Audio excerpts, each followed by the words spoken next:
ادبوا اولادکم علی ثلاث خصال، اپنی اولاد کی تربیت میں ان کو شروع میں ان 3 چیزوں کا درس ضرور دو، یہ 3 چیزیں ضرور سکھاؤ۔ حب نبیکم، سب سے پہلے ان کو اپنے نبی کی محبت سکھاؤ،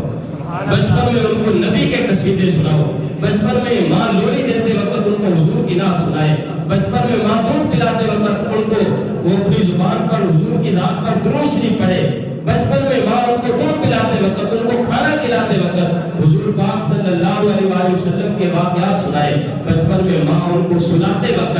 حضور پاک صلی اللہ علیہ وآلہ وسلم کے بچوں سے پیار اور محبت کے واقعات سنائے، صحابہ کرام علیہ رضوان سے پیار اور محبت کے واقعات سنائے، حضور کی اہل بیت سے وہ ماں ان کو سنائے نا، ماں اپنے بچوں کو بتائے نا کہ حضور پاک صلی اللہ علیہ وآلہ وسلم حسنین کریمین کی کشتی کیسے دیکھتے تھے،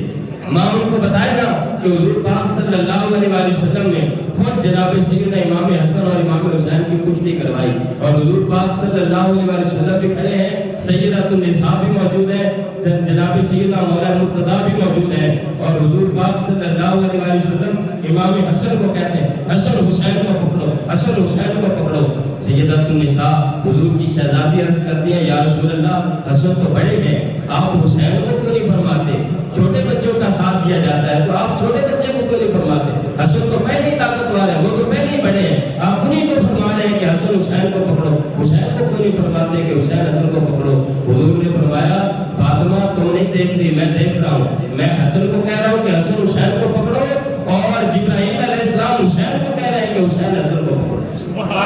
اللہ کے مقرر فرشتے بھی اس کشتی کو دیکھ رہے ہیں، ماں یہ کیوں نہیں سناتی کہ حضور پاک صلی اللہ علیہ وآلہ وسلم نے شہزادہ حسین کو اپنی زلفوں سے کیسے کھلایا، ماں یہ کیوں نہیں ان کو بتاتی کہ جب نماز حضور پڑھتے تھے تو حضور کی نماز میں جناب امام حسین بھی شامل ہو جاتے تھے، حضور کے شہزادے بھی آ کے شامل ہو جاتے تھے، جب ماں یہ سنائے گی تو حبا نبیکم بھی ہو جائے گا اور حبا اہل بیت بھی ہو جائے گا، حضور کے اہل بیت کی محبت بھی سکھائی جائے گی، اور ماں جب گود میں لے کر قراءۃ القرآن قرآن پاک کی قراءت سکھائے گی، قرآن پاک کا پڑھنا سکھائے گی، ماں خود اس طرف ہوگی، ماں پڑھی لکھی ہوگی، قرآن پاک پڑھی ہوگی، قرآن پاک کو جانتی ہوگی، تو ماں بچے کو اپنی گود میں لے کر جب دودھ پلائے گی، جب ماں اپنے بچے کو کھانا کھلائے گی، جب ماں سونے کے لیے لوری سنائے گی تو بچے کو قرآن پاک کی تلاوت سنائے گی، پھر کیسے نہ ہوگا بچہ جب شعور کی عمر کو پہنچے گا تو اس کے ذہن کے اندر یا حضور کا پیار ہوگا